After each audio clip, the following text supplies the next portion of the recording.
pensait ce match contre Fleury maîtrisé, mais c'était sans compter sur une gardienne qui allait nous poser bien des problèmes, jusqu'à ce que Génie Le Sommer décide de s'en mêler. Amis Fenote, Amigone, bienvenue dans le blog Fenote, votre rendez-vous consacré à l'OL féminin. Le débrief d'OL Fleury, c'est tout de suite.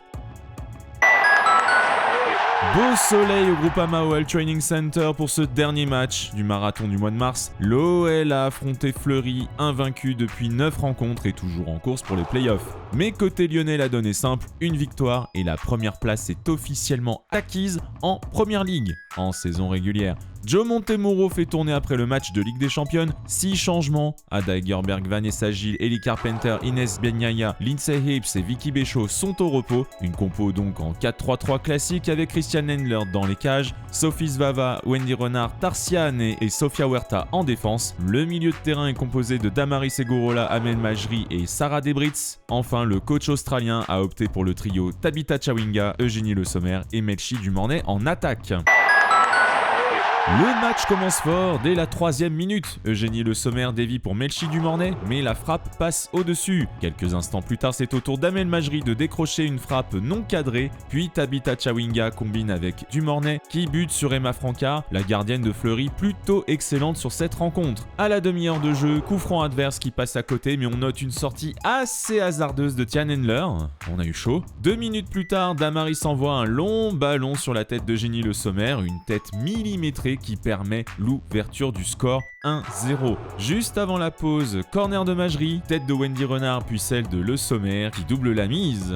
Au retour des vestiaires, les Fenotes poussent encore. Majri envoie une mine pleine lucarne après un 1-2 avec Sarah Debritz, 3-0. Kadidiatou Diani fait son entrée après l'heure de jeu à la place de Dumornay et elle se montre rapidement avec un premier ballon qui fracasse purement et simplement la transversale, mais elle se rattrapera plus tard grâce à une belle combinaison avec Debritz. Conclusion entre les jambes de Francard, 4-0. C'est le score final. Un match sérieux malgré pas mal de déchets techniques, mais après tout le job est fait. Première place assurée et une trêve qui arrive à point nommé. Avant le fameux conseil de classe, si vous appréciez ce débrief, pensez à partager, commenter, liker et vous abonner à Au Bien Joué, c'est le meilleur moyen de soutenir le blog Fenote. Et du coup les notes, on va commencer par la charnière centrale qui a été un petit peu mise à mal. Wendy Renard donc 5,5, quelques relances assez limites, ça tranche par rapport à son récital de mercredi. Même note pour Tarsiane qui était crispée en première mi-temps, c'était un petit peu mieux ensuite et il y a eu cette vilaine faute qui a annihilé une action de but. Du coup, si la VAR était de mise, ça aurait carrément pu être sanctionné lourdement. Même note pour Melchi Dumornay, alors de l'envie, des gestes techniques, mais un carton jaune stupide dès le début du match pour une réponse à un tirage de maillot, et puis assez peu d'impact offensif. Tian Endler, pas trop sollicité, mais une sortie hasardeuse en première période, ça fait 6. Même note pour Sophie Svava, active mais moins influente dans le jeu qu'à l'accoutumée. Également 6 pour Tabitha Chawinga, pas mal d'activité mais du déchet dans le dernier geste. Et on terminera cette série de 6 par Damaris, des relances un petit peu risquées, mais quand même une passe décisive millimétrée. 6,5 pour Sarah Debritz, elle aussi passeuse décisive et active au milieu. J'ai beaucoup aimé le match de Sofia Huerta, à qui j'ai mis 7, beaucoup d'apports offensifs, présente dans la relance et dans les duels. Même note pour Amel Majri, une première période un tout petit peu compliquée, mais un but splendide du liant dans le jeu en deuxième. Et enfin, la meilleure note est attribuée à l'attaquante de pointe de ce soir, Eugénie Le Sommer, 7,5, double buteuse, rien à dire. Mention spéciale à Kadidiatou Diani, puisque son entrée était magnifique.